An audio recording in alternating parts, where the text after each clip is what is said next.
Hello there, hello there, hello there, hello there, hello there. Welcome back to the Agostinho Zinga Show, episode number 896, with your host, Agostinho Zinga. This is episode number 896. 896. I did previously record this, but because the energy levels were a bit low and I felt like I was nodding off a few times due to the unreal levels of work I've been doing the last few days, I thought, you know what, let's give it another go. But those of you listening to it now will have no idea that happened. So I'm just giving you a little peek behind the curtain, So as most of you guys know, Arsenal beat Real Madrid 3-0 the other day. And I have to be honest, I'm kind of gutted about the result. I'm not going to lie, kind of gutted. I mentioned previously in the previous episode that I really wanted Arsenal to lose. I was looking forward to a really entertaining hate watch. With a nice drink, with a nice meal, maybe my phone to my side, checking Twitter as well, nipping into some spaces. I was expecting Real Madrid to absolutely steamroll Arsenal, but it ended up being the other way around. If it wasn't for Thibaut Courtois, Arsenal would have won this game 6-0, easy, by 6 goals, easy. Thibaut Courtois pulled off some amazing saves. They cleared the goal from the goal line, or they cleared the ball from the goal line a few times. There were some last-ditch tackles made, but all in all, Arsenal completely controlled the game.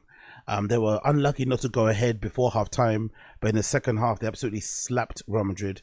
They basically got 3 clear-cut chances, well, not 3. They got situations with the free kicks. They took advantage of it, and then of course they ended the game, I think, on a high note with the Moreno goal.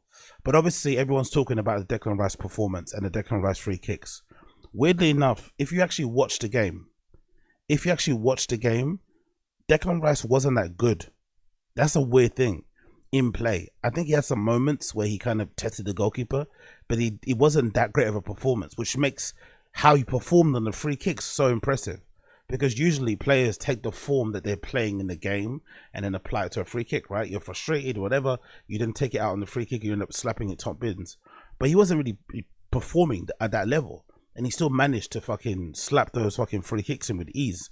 The first free kick, although that was great to watch, although that was great to see, we could, if we're being picky like I am and being pedantic, we could say the wall made that goal easier because that wall wasn't set up correctly. If you have one more person on the side of that wall, that goal gets negated, right? So the wall kind of let Real Madrid down. And most likely, if you had a correct wall, he probably wouldn't have scored. But he still did anyway. But the second free kick from Declan Rice, that was something special. That was something truly, truly special. And it's weird because I don't know what it is about nowadays. Maybe it's coaches, maybe it's players themselves, but you don't really see a lot of players scoring free kicks like that anymore, or even attempting them anymore now. Maybe it's the prevalence of the Ronaldo technique where you're meant to like hit the ball on the valve, essentially like a toe punt, and then it kind of swirls it in the air and goes wherever it goes. But there's not real intention behind it. You're not really trying to aim for a corner. You're just trying to hit the ball as hard as you can, as precise as you can, and then hope, physics and whatever takes control. So when you see a player doing something intentionally, like kicking the ball with his instep, giving it loads of curve, giving it loads of power, just so it can bend out and then bend back in again, you have to salute. You have to fucking salute. And there's no better example of that salute than this picture here. This picture here accurately shows just how good that free kick was. I remember when I used to play football, we used to call this the postage stamp. If you were able to kick the ball in the top corner, but get it right as at the top corner. Nowadays they call it top bins, but it's the same sort of thing that you see. And rarely nowadays do I feel like you see a lot of free kicks that go in this way. Sometimes if you're really good, sometimes if you're a real psycho when it comes to free kicks, sometimes if you're a real animal on dead balls, you can sometimes finish this and the ball hits the side nettings. That's what the elite players did. The Pirlos, the David Beckhams, crazy technique where you somehow hit the side netting. But that is just as good as it gets. That is incredible from Declan Rice, because I didn't really know he even had free kicks like that in his locker. I've loved, I'm a big fan of his anyway. I think maybe the transfer fee was a bit, inflated for his talent level, but I think he's definitely a player that gets overlooked a lot. because maybe he's not the most, you know, for lack of a better term, sexiest player with the sexiest name and whatever else it may be, or style of play. But he can do everything. He can defend, he can attack, he can tackle, he can pass. He's basically, you know, super versatile. You can play all over the pitch. But lately, Arteta's been prioritizing him playing further forward, which a lot of fans haven't been liking, because I'm always, you know, checking into Twitter Spaces, checking up ATV and whatever, and I see a lot of Arsenal fans aren't the most infused about Declan Rice playing that further forward. They want him to play in his preferred, you know, deep lining midfield position. But I think this number 8 role, this quasi number 8 box-to-box role, actually suits him best, especially if he's playing in front of fucking Thomas Partey, who's kind of screening the defense, because he was excellent too, by the way. Thomas Partey was absolutely phenomenal. He really did an incredible job in the midfield. They essentially held it down by himself, especially when you consider that Odegaard was taken out of the game because Camavinga kind of kept him on lock and key, which again shows you how good Arsenal were, that one of their best players in Odegaard had a really quiet game, maybe not the best game, and they still were able to take a 3-0 win away from that. Obviously, the free kicks were caused mainly by Saka and his ability to be, you know, so direct at attacking his defenders, keeping the ball very close to his feet, winning both those free kicks that Rice took obviously a lot of advantage of. But then I also thought Lewis Skelly did a good job of that too. He didn't win as many free kicks, but you could see the Real Madrid defenders were nervous. Whenever he did kind of, you know, float and get into the box, you see a lot of Real Madrid defenders were scared to like stick their foot out, because they know, although Lewis Skelly is only 18, he's definitely very cute, he's definitely very aware, he's definitely just got a little bit of, like, you know, European continent understanding of how to kind of win free kicks, how to kind of put his body in between the man, all this sort of good shit. But yeah, the performance was fucking excellent. If I was being a little bit picky, if I was an Arsenal fan, which I'm not, but if I was an Arsenal fan, I'd maybe say you probably needed one more goal to really put the tie to bed. I still think it's put to bed, because I can't see Real Madrid not conceding a goal, especially because they need to score 4, right? They're going to need to be on the attack. They're going to probably leave a lot of gaps in the back, so Arsenal can take advantage of that on the counter, and Arsenal are usually quite devastating in the transition on the counter. But if I was an Arsenal fan, especially considering how dominant they were, I would be a little bit annoyed they didn't get one more goal, the 4th goal, really to kind of settle and chill it out. Because if Real Madrid start the second leg really quickly and get 1 goal, it's going to make Arsenal incredibly nervous straight away. But that aside, forget that. Enjoy the victory, Arsenal fans. That was an incredible performance. Dominated them throughout. The Mikel Moreno goal, by the way, doesn't get spoken about enough, but I thought the Moreno goal was absolutely sublime too. Lewis Skelly did something that I don't see a lot of how wingers or footballers doing in general, especially at that age. He got into the box, into a good area, where if he wanted to, he could have taken a shot, but instead he looked for his man and passed it across the box, and then obviously Moreno did the rest. I think if Garnacho was in the same position, that ball is definitely getting dribbled. He's definitely trying to attempt a shot on goal. So big up fucking Lewis Skelly and how he played. Arteta got his tactics spot on. Real Madrid were made to look kind of ordinary, I'm not going to lie. And I'm really eager to see what the second leg is saying. But in terms of entertainment, in terms of quality, this game was top notch. And talking about top-notch games and quality, talking about top games and quality, I've just finished watching PSG versus Aston Villa in the first leg of the quarterfinals of Champions League, and that was another top level game. Maybe I'm too black-pilled as a United fan, but every time I watch Champions League games, I'm always reminded as to how far away we are as a club, you know, my dear Manchester United. And it also makes me question why some of our fans are so hell-bent on us winning the Europa League so we can play Champions League football next season. What's the point of us being in that competition if we're not playing at that kind of level? What's the point of us being in that competition just for sake of being in it, for bragging rights? I don't want that. I don't want us to go in and get slapped up by, you know, meaty teams and made to look fucking ordinary. We need to build from the ground up, because we are nowhere near a PSG. We're nowhere near even an Aston Villa. So the fact that we want to qualify for the Champions League by winning the Europa, which isn't any small task, by the way, but fans out there really are, I've seen a couple of fans who are basically saying that the season will be a failure for Amorim if he doesn't win the Europa League. I'm like, what? Like, do you know how difficult that competition is to win? Do you know how terrible we've been this season? We're fucking 14th, bro. But anyway, what I saw today was a game full of great footballers. PSG have this weird setup where they don't even have like an attacking midfielder. They don't really have like a focal point as a striker up front. It's just loads of really good midfield. It's just no loads of really good football players. So that whole idea about having a target man, having your deep lining defensive midfielder be 6'6", whatever it may be, has got thrown out the window. They play two very, very short guys in midfield in Vitinha and Joao Neves. They're incredibly short. They must be like 5'5" max. Then everybody else is just floating. Fabian Ruiz, you can maybe call him an 8, but he just floats in and around. Dembele's floating. Doué today was fucking sensational. He's floating left, right, middle, left, right, middle, all over the gaff, and that was so sublime to see. But fucking Cavacella, frightening. Seeing the wing play that fucking PSG were putting on display, the wing play that PSG were putting on with fucking Cava and fucking Doué on either side was absolutely phenomenal. That wing play really did remind me of the levels when it comes to wingers, because Garnacho doesn't play like that.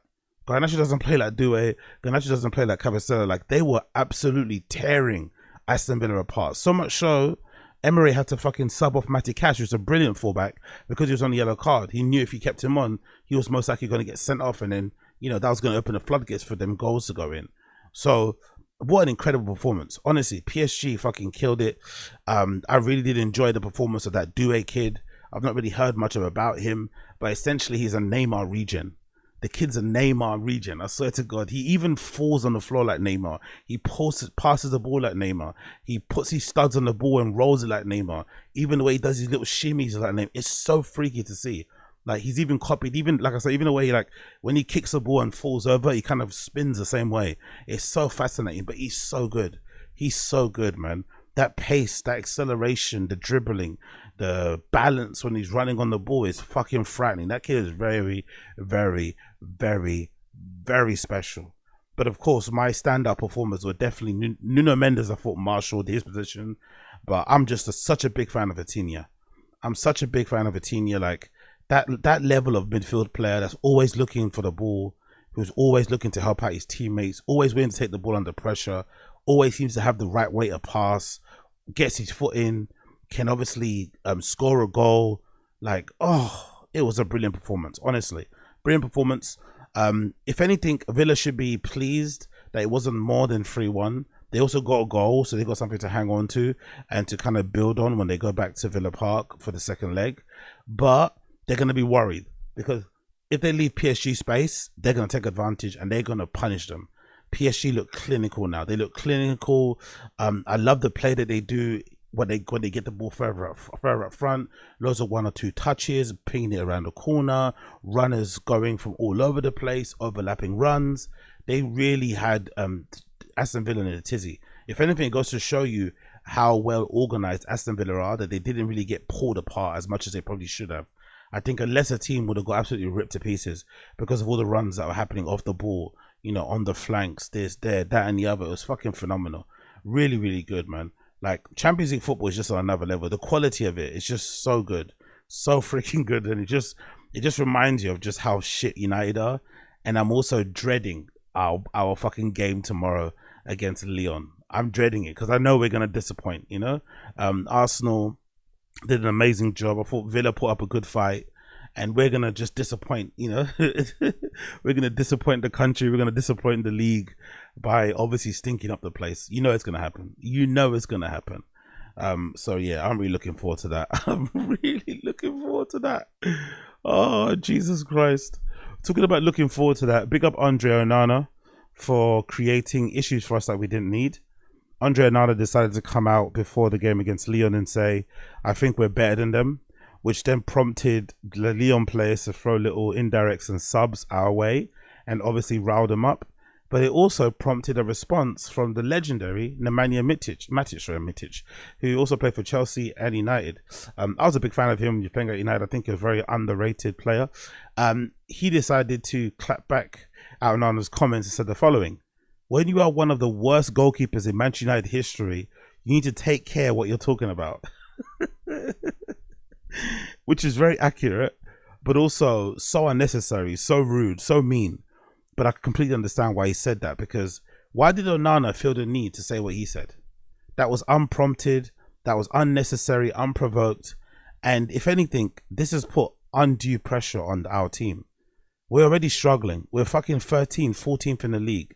These players clearly have fragile mentals, right? They seem to wilt. Whenever the pressure's high, they seem to cower. They don't seem to be able to step up to the challenge. The last thing they need is to have their own player putting added pressure on them via the public by saying these comments, which is going to make the opposing team pumped to beat us. Now, don't get me wrong. Most teams that visit Old Trafford, most teams that play United in general, because we're a big club, despite us being shit nowadays, we're still a big club in terms of stature, they always perform out of their skins anyway. So even if Onana didn't say what he said, I'm sure Lyon would have been up for it anyway. Lyon would have been super up for it. But Andre Onana didn't help. He didn't help. Those comments were so dumb. He should have kept that to himself. And he's now given Lyon all the encouragement, all the motivation they need to really put it on us. And the bad thing, or the sad thing, is Onana always has a mistake in him. So most likely with how football karma works, how the football gods work, most likely he's going to end up costing us the game. You just know it's going to happen. You just know he's going to do some sort of error. He's going to flap across. He's going to let the ball go under his foot from a pass back. He's not going to come out quickly enough. He's going to, he's going to do something. It's just written. It has to be written. But insane little back and forth. A part of me kind of likes it. I feel like nowadays footballers are too robotic. There isn't enough personality. So I do kind of like the shithousery, the shit, the shit talking, the trolling, the antagonist. I kind of do like it between players. It kind of adds a little bit of spice to the game. And I'm sure tomorrow's game against Lyon will be very spicy, right? The players will be jumping into tackles and shit based on what Andre Onana said.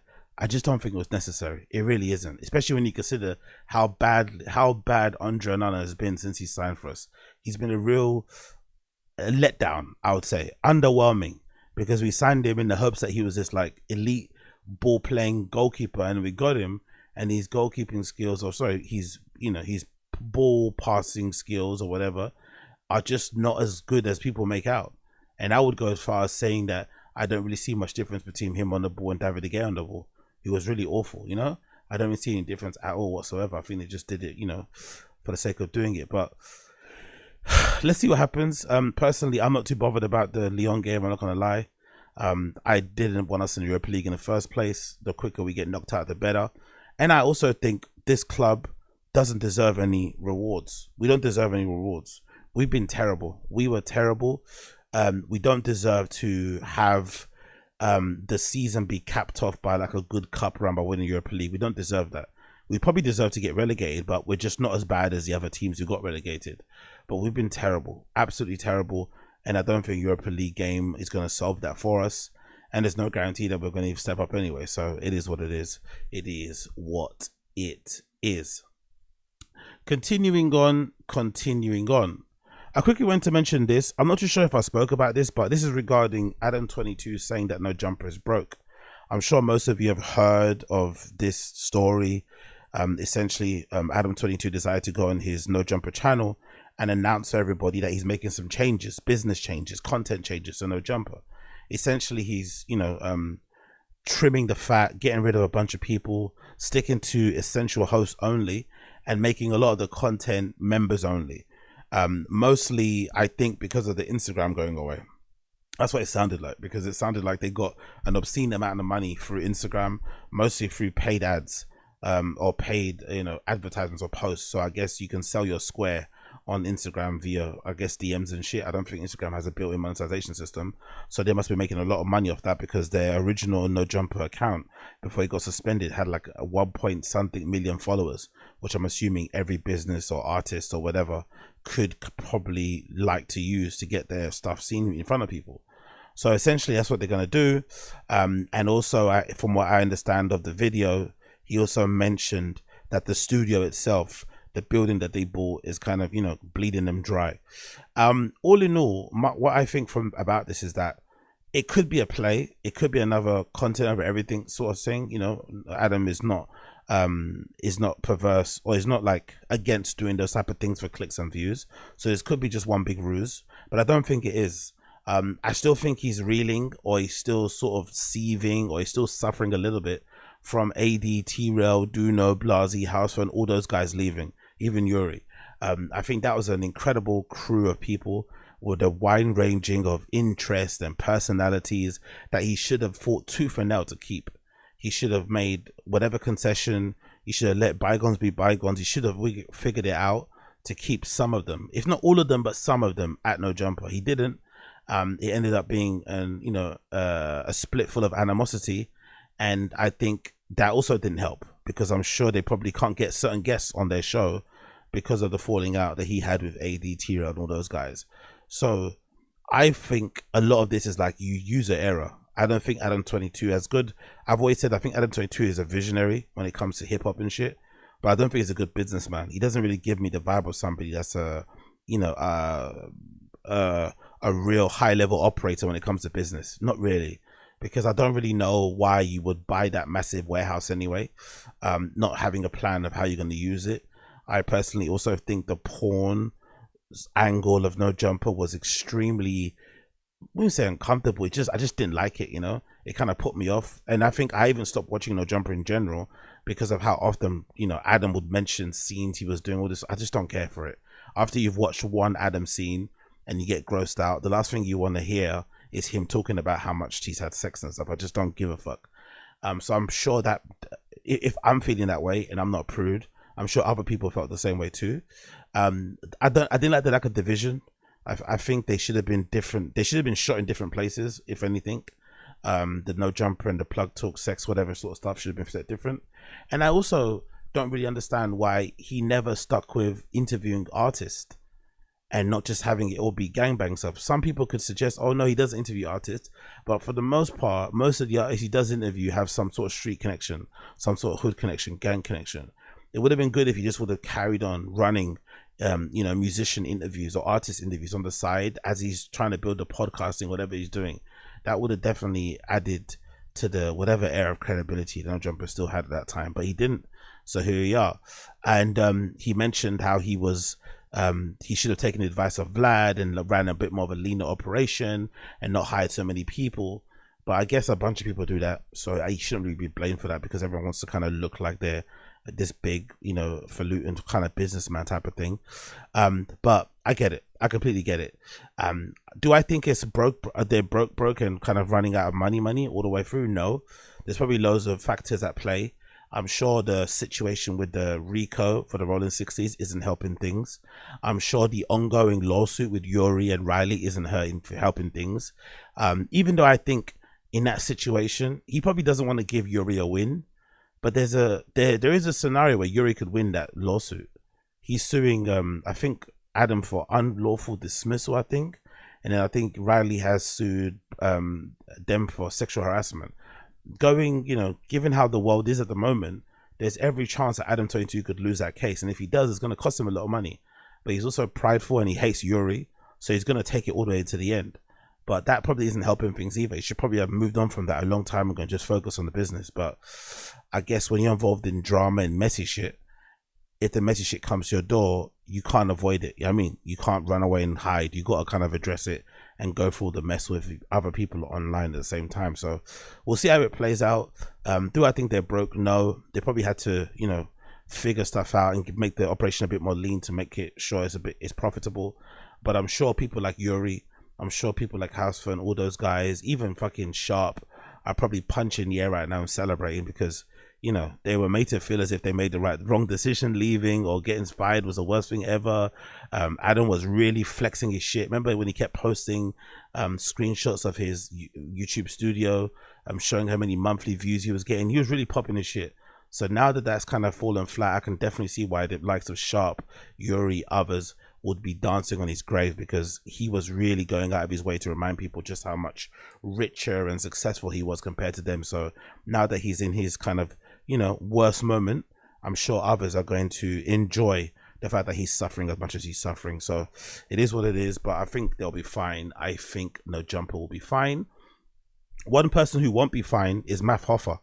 I just watched a video actually about it now, and Matt Hoffa is basically saying that that podcast is done. Your expert opinion, however it's called, my expert opinion, your expert opinion, the podcast that Matt Hoffa does, he does it in this barbershop. I quite like the look of it. I quite like the feel of it.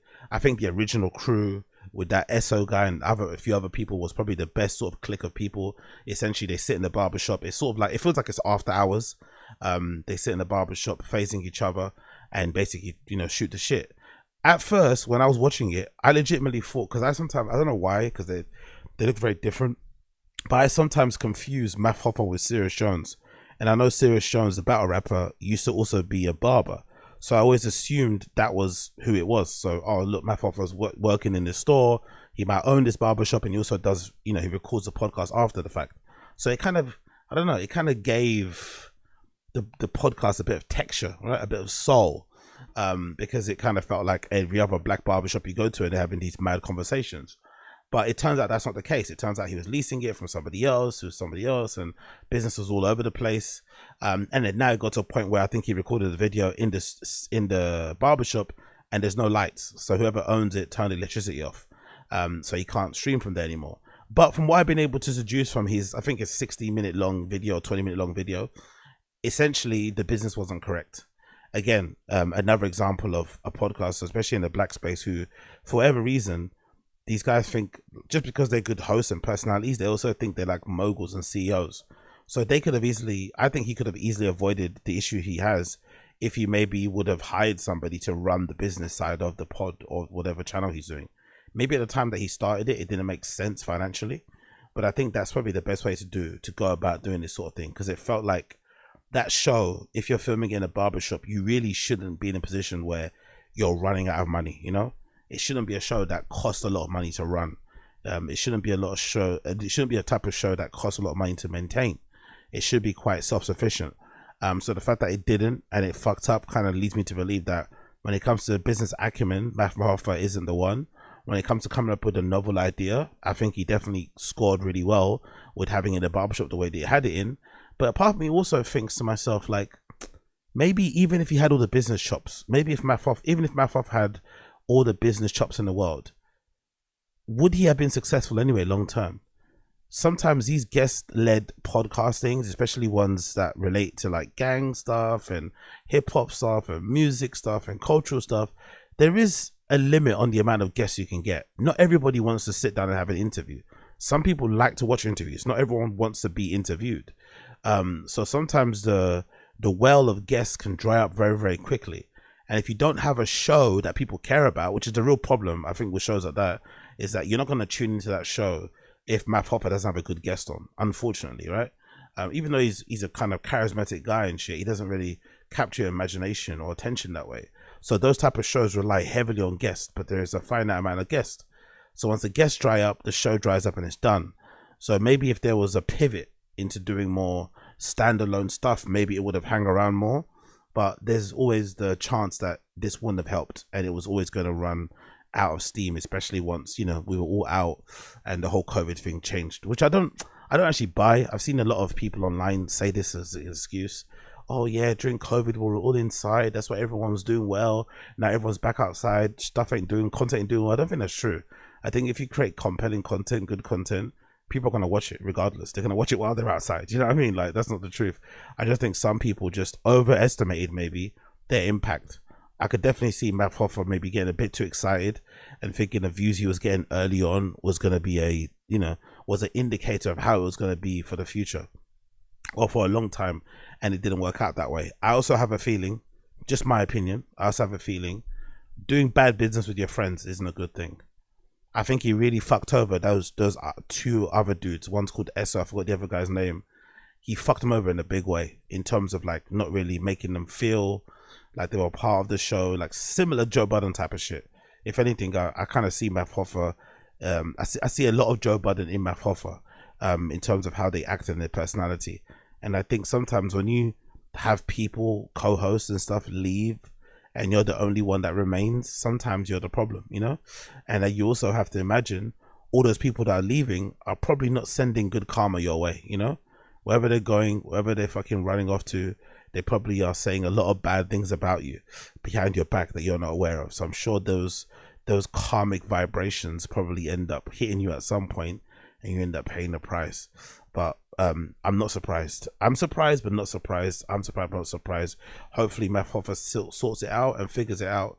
But I think a lot of these guys should have just realized from day dot that you don't need much to run this podcast off. You don't need like a fucking huge unnecessary studio. You don't need crazy amounts of staff and just people loitering around to make you feel like you're special.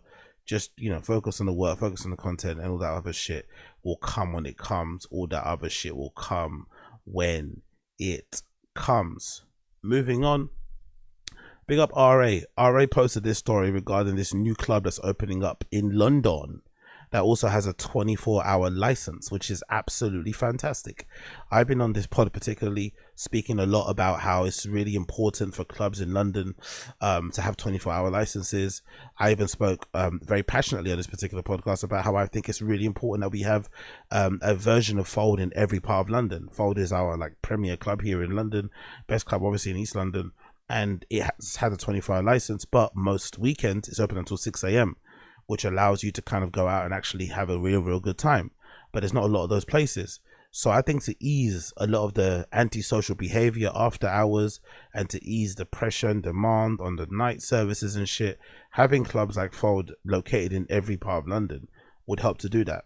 And also it's important to have a lot more of these, like, I don't know, I think Fold is like 750 to 1,000 capacity clubs instead of all these big super clubs that are, you know, in former IKEA buildings. I think we're really missing out on the like sub 750 cap clubs, because those are the ones that really create the community. Those are the ones that give up and coming artists a chance to kind of build their name, cultivate a fan base, all that good shit. So I'm really happy to hear about this. So the title is Brixton Storeys, a new club with 24-hour license opens this month. Let's read the RA article. A 750 capacity multi-room venue that also boasts 2 roof terraces. Brixton Storeys takes over the space formerly known as the Prince of Wales. It's been kitted out with the state-of-the-art lighting, acoustics, and courtesy of Turbo Sound and Function One respectively. We love a good Function One system here in London. Brixton Storeys launches in 18th of April with DJ Alfredo tribute party, which should be pretty sick. The likes of Cirque du Soleil, Super Duper Fly, UKG Brunch, Masquerade up on the roof, and also announces residents. The full program is TBA. This I like this, by the way, because this sounds very Negra. This sounds very sans Caucasian, this place. Owner Stevie Thomas is aiming to bring a fresh narrative to the Brixton nightlife, but stay connected to the area's heritage. He said the club will also focus on events from emerging artists and the LGBTQIA plus communities will be given a platform to party their own unique way. Yeah, he has to say that, because in London, those are the people who are really making the best parties. Those are the ones that are creating the best parties. They have the best scenes. They have the best vibes. So they were once marginalized or maybe out on the fringes, but now the LGBTQ plus I scene are absolutely running it. Festivals, club nights, they are running London when it comes to nightlife. So you have to welcome them and make them a part of your club. And I personally think having that kind of variety, you know, having a fucking, you know, a drum and bass night, and then also having a super gay night is a real good way for you to build a really sick club, because you're offering people different things all the time and it's not just the same fucking genre again and again and again. So here's there's a post courtesy of the club. Let's actually see what it looks like on Instagram. It's called Brixton Storeys. I'm assuming they don't have much information. Yeah, just post here that we've already seen. London's original rooftop nightclub, only the finest music. The caption says a new narrative is South London nightlife hidden in the heart of Brixton, launching with a fully renovated red room, boudoir room, sky terrace, only the finest music curated to your pleasure. Tickets and info in the bio and online. So yeah, it's opening soon. Looks good, sounds good. Can't wait to check it out myself on the 18th. Big up Stories, big up Blood Clot Stories. Okay, cool. Moving on, we need to talk a little bit about these. So I mentioned it previously, that I'm super infused, super happy to see that SBs are really taking over. It seems like Nike are putting a lot more attention, a lot more resources, money, whatever, into really revamping SBs, Nike skateboarding division, right? But I'm a little bit annoyed that there's not a lot of innovation. It feels like they're just doing a lot of retros, but they're not a lot of new shapes. And I think new shapes are necessary. Or if you're going to do retros, at least retro some of the old FCs and whatever else from that collection from back in the day, as opposed to what they're doing now. And what I mean by now is that it seems that Nike SB are deciding to kind of retro random shoes. One of the random shoes that they're retroing and bringing into the SB fold is the Air Max 95. Now, it's not a crazy suggestion to try and make an Air Max 95 skateboard friendly, because if you guys remember back in the day, the legendary Stevie Williams, big up DGK, was infamous for wearing all types of shit, all types of shoes. And in this one particular legendary picture where he's wearing the Packers jersey, he actually has on a pair of neon 95s, like with the laces all dangling and shit. He's actually skating in a pair of neon 95s, which is absolutely freaky. If you've ever owned a pair of neon 95s, if you owned any pair of Air Max 95s, you know how big, bulbous, clunky they are. If anything, the retro before the one that came out now, or the retro, I think it was like 2000, was it 2005? I don't know when it was essentially. Maybe it's the one I had. But whatever retro came out before the one that came out now was infamous for being very uncomfortable, especially towards the front of the toe box, which is why a lot of people had to kind of size up one size. So whatever size you were in, like an Air Force One, you have to get a size up in an MX-95 because they were so like tight on the front. And they weren't the best shoes to wear day in, day out, or to wear all day long, even though they had an air bubble, you know, on the heel and on the forefoot, just because they weren't that comfortable. So I can't imagine how they would be to skating, right? Jumping up and down continuously. And I'd also imagine having an airbag at the back and at the front may not be the best thing for stability. But I guess Nike SB are trying to give it a go, mostly because it's the anniversary year of the MX 95. So I'm assuming they're going to try and do loads of things with it. Already we saw a boots from Kylian Mbappe, who played the other day for Real Madrid against Arsenal. He wore a pair of Mercurial Vapors that were inspired by MX-95. So I'm sure in the future we're probably going to see a basketball version of the MX-95, which is probably what they're going to be doing to celebrate the MX-95. But this particular version, featured here by Modern Notoriety, is specifically an SB MX-95. As you can see, courtesy of the image that we have here, you've got the heel tab that says Nike SB on there, which doesn't usually get with a Air Max 95. So just from my trained eye, looking at this shoe closely, I can tell there are some differences between this shoe and the regular 95. One thing I can definitely see is that I feel like the air bubbles at the forefoot at the front are a bit decreased. They're a little bit smaller than regular 95s. I feel like they've done that across the board. I feel like there's no big air bubble on this pair of Air Max 95s. I think the air bubble has been kind of like shrunk a little bit, especially in the forefoot. It also appears to me that the front of the toe box has been reinforced. I feel like they've added maybe a stitch, maybe they've turned it over, the hem, to kind of seal it, so that when you're flipping the board and shit and your foot is rubbing up against the grip tape, it doesn't rip straight away. Most likely, because they did the same thing with the Jordan 4, I would also imagine underneath the actual toe box, they've probably, is it the vamp, whatever that section, I think it's a vamp, right? Whatever this section is here, from the bottom of the laces to the top, to the tip of the shoe, I'm pretty sure they've removed a bunch of layers underneath that bit of the shoe. So to make sure that you don't feel like your toes are clumped up, it obviously can help it with the lack of creasing, but I think more so to make your feet feel that a bit more free. I would say it looks like the toe box has been squared off. It's not as pointy, because usually MX-95's toe boxes are a bit pointy. But I don't know if they will do that, because if they change the toe box of the MX-95, that would mean they'd have to create a whole new last and mold. And usually Nike are a bit cheap when it comes to that sort of stuff, and would rather just work around the already existing template.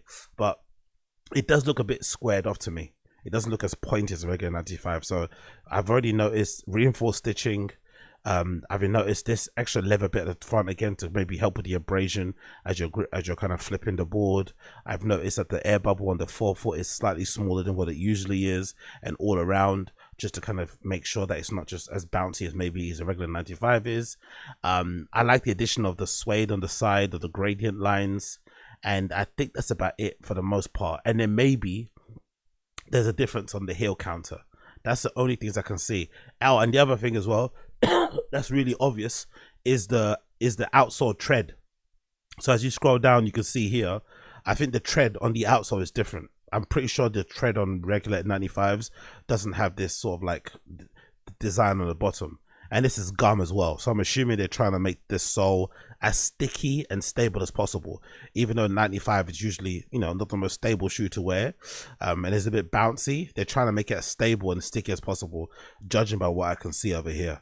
And I think it's working. Personally, I love the colorway. I think the colorway is rather hard. I would 100% wear these as a colorway itself.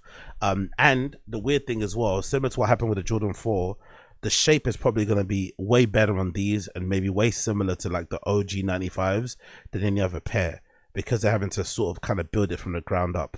And I also can't wait because SB usually they have this thing that they do with all the shoes where they always make like a black and white pair. So they make black and white pairs of all shoes. It's usually just all black body, white swoosh, and a gum sole or something. So I can't wait for them to make a version of this particular Air Max 95 with a gum sole. It's going to be so fucking fun to see. And allegedly, Eric Cosson was also involved in the, in the making of this, because he's been a big fan of Air Maxes and Air Max 95 specifically. So I'm really looking forward to seeing what different colorways they'll have of this when it eventually does drop. It's going to be hyped, that's for sure. It's going to be so hyped. Am I also mistaken? I missed something out here. On the toe box of the left shoe, yeah, it looks weird. So on the toe box, I'm not sure if that's because it's a sample, but it looks like the toe box of the left shoe is leather, and then the one on the right is suede. I wonder why they did that. That's a pretty nice detail. One's leather, one's suede, and then on the front of the toe box, one of the swooshes is embossed, and the other one has like a stitched swoosh on the front. That's quite a nice little detail. I quite like that. I'm not gonna lie. As I scroll down, yeah, you can see it. You can see it there. See, one's got a embroidered swoosh and the other one's got an embossed swoosh. So yeah, no idea when these are gonna drop. I'm assuming they should drop this year, considering the anniversary of the fucking Air Max 95. It makes sense if they drop them this year. But let me scroll up and see what they said here on Modern Notoriety. Yeah, they said sometime fall of this year. It's called the Cactus Flower SB Air Max 95. Can't wait to see them, because like I said before, this is not the first time somebody has worn a pair of Air Max 95s when skateboarding. As you can see here from DGK's own Stevie Williams wearing a pair of neon 95s back in the day. So let's get it. Let's get it.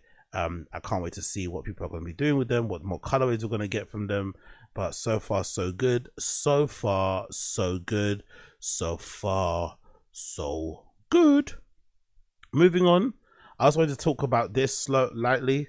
Kind of gutted, to be fair. I tried to get a pair myself, but unfortunately, when I went to buy them, they were already out of my cart. I fucking hate that. I usually like it when sneaker websites do that thing where when you're purchasing something, if you put it in your basket, it kind of holds it for you for like a couple of minutes so you can complete the transaction. But this is one of those old school websites where you have to quickly get through checkout. I didn't get through checkout in time. By the time I went to check out, the shoe was already sold out. Fucking piss take. What I'm talking about? I'm talking about the Air Max 95s that were exclusively launched on the MoMA store, the museum over there in America, which is pretty good, or the museum gallery. And essentially the inspiration behind these neons is that this is one of the original sketches that was done by the designer who originally designed the Air Max 95s, and it's essentially a reverse neon. So what they've basically done, from what I can understand, they've taken the conventional Air Max 95, the neon pair, as you can see there, right? They've taken that neon Air Max 95 and they've reversed the colorway, which is why you've got a white outsole. So everything that's on the bottom's on the top and everything's on top's on the bottom, which is why you've got what you got there, you know? The only thing I'd say as a slight criticism of these is that I think if you're really going to copy them, I think it would have been sick if they would have had the outsole be white too, you know? This outsole here is black. So it would have been cool if that was completely white, because that's what it looks like at the top, right? When you're switching it, you've got a completely white outsole there, or a completely white mesh. Maybe the underneath black thing kind of sits it, but I think it would have been pretty cool to have seen the outsole also be black, also be white. But I do love how This is mostly suede, it feels like, even the gradients, which is a bit different from the regular 95s. It's sort of like a nubucky type of suede, whereas with this particular suede it's a bit more soft, a bit more hairy, which I really like, because obviously once you wear these in, you're going to get a nice bit of discolorization coming in, and they're going to look incredible actually when they beat up a little bit as well. And I also love the fact that these will probably look good with black laces, you know. They're not only going to look good with white laces, but they look really fucking sick. I'm not too sure if we're gonna get a wider release of these. I don't think we are, because Nike are doing a good job with making all these 95s very limited going forward, and trying to create some sort of desire and lust and whatever else it may be when it comes to these type of shoes, and dropping them in a really particular way. But yeah, they did their thing on these. These are really cool. They kind of also remind me a little bit of the Kim Jones designed Air Max 95s. It was from a while back as well that had a similar type of vibe. But these are really nice, and they also come with extra laces. You got the green or the neon green laces and black laces there. I think these also have the bigger air bubble, if I'm not mistaken. It doesn't look like it from here, but I think they also have the bigger air bubble too, which is also a good little look there to make them look kind of vintage. But yeah, really cool shoe. Unfortunately, I wasn't able to purchase them. The MoMA exclusive Nike MX 95, which are the reverse neons.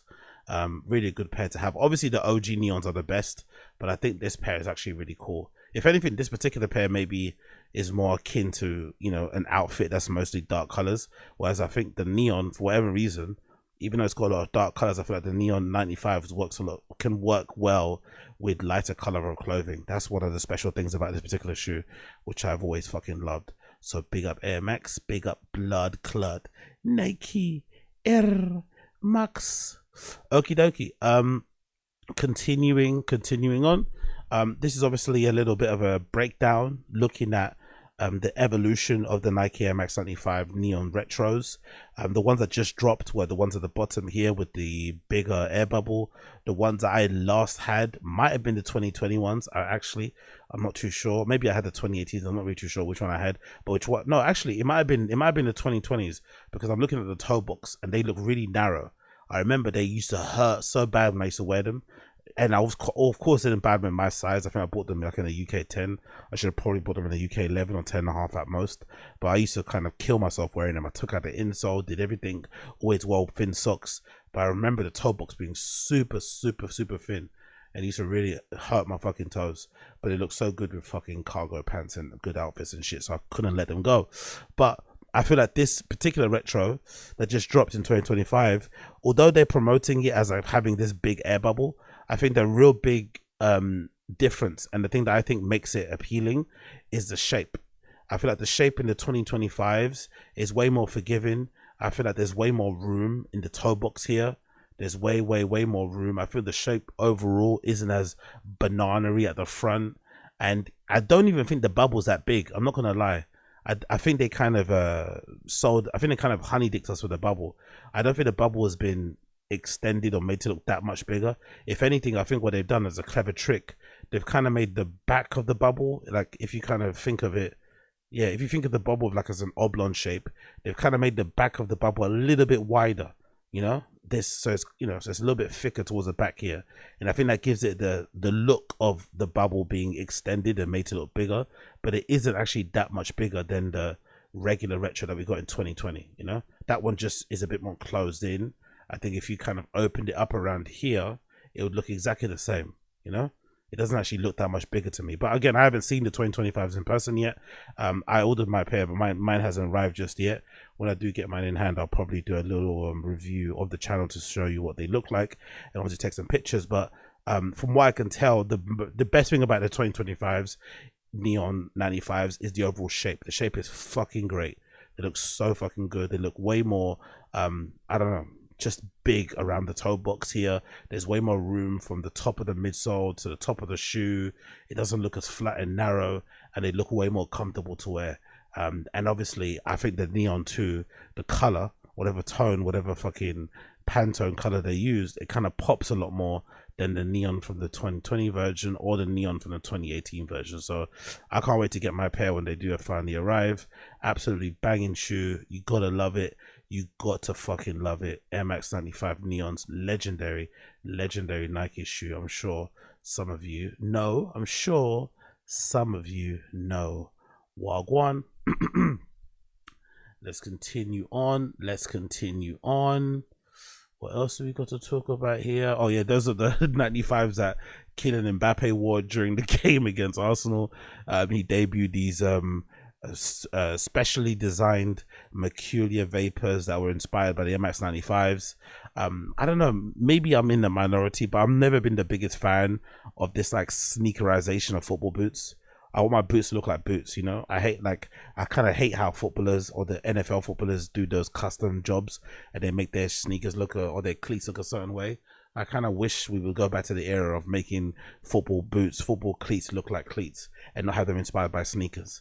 Maybe it's hard now because sneakers, streetwear, all that stuff's become an integral part of our lives and everyone's kind of doing that shit. But I would much rather see these people, innovate and create new, fresh silhouettes when it comes to sports and shit, as opposed to just take inspiration from already sneakers and kind of just, this is not even inspiration. It's essentially just turning a 95 into a football boot. I personally not the biggest fan of it. I'm personally not the biggest fan of it. Anyways, my friends, I'm gonna leave it there. Because I've got to hop off and do the random show. So thank you for tuning in to episode number 896 of the Exton Zinger Show. Maybe the shortest episode I've ever done, but it's probably my fault, of course, so apologies for that. But I'll be back again tomorrow for another extended show. So those of you that like to hear me ramble for hours and hours, don't worry, I'll be back tomorrow for more of that. But for now, for those of you listening, thank you for tuning in. Been a pleasure, never a chore. Random show will be starting in about 10 minutes. So those of you that know where to find it, jump over to that channel and I'll be with you in about 10-15 minutes. Those of you listening to the audio side of the podcast, I'll be playing my tune of the day. My tune of the day is from Joe. The band is called it's from Joe, and the track is called Delete Ya. Delete Ya will be playing underneath my voice right now. Check it out. Hopefully you have a good time with it, and if you do enjoy it, make sure you download the album and give the artist some love. But until then, thank you for tuning in. Been a pleasure, never a chore, and I'll see you guys again very, very soon. Thank you. Bye. Peace.